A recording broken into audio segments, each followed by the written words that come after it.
بسم اللہ الرحمن الرحیم وتزودوا فإن خير الزاد التقوى۔ اپنے لیے زاد راہ فراہم کرو کہ بہترین زاد راہ تقویٰ ہے۔ دعا برائے حفاظت جان سید ابن طاؤس رحمۃ اللہ علیہ نے امام جعفر صادق علیہ السلام سے روایت کی ہے کہ جو شخص ایسی حالت میں صبح کرے کہ اس کے دائیں ہاتھ میں عقیق کی انگوٹھی ہو تو وہ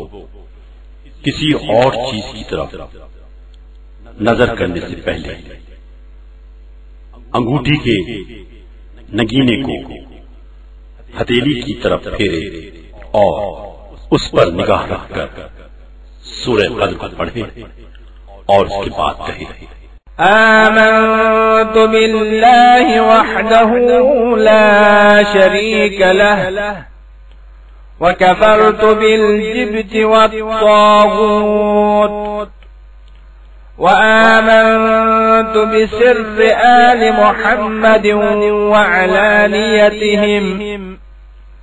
وظاهرهم وباطنهم وأولهم وآخرهم۔ میں ایمان رکھتا ہوں اللہ پر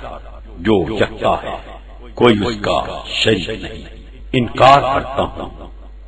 بت اور طاغوت کا، ایمان رکھتا ہوں آل محمد کے نہاں ہوں عیاں پر، ان کے ظاہر پر اور ان کے باطن پر، ان کے اول پر اور ان کے آخری پر۔ بس جو شخص یہ عمل کرے گا تو خدا تعالی اس دن کی شام تک آسمان سے اترنے والی چیزوں اور آسمان کی طرف جانے والی چیزوں، زمین میں داخل ہونے والی چیزوں اور زمین سے نکلنے والی چیزوں کے شر سے محفوظ رکھے گا، اور وہ خدا اور دوستان خدا کی حفاظت میں رہے گا۔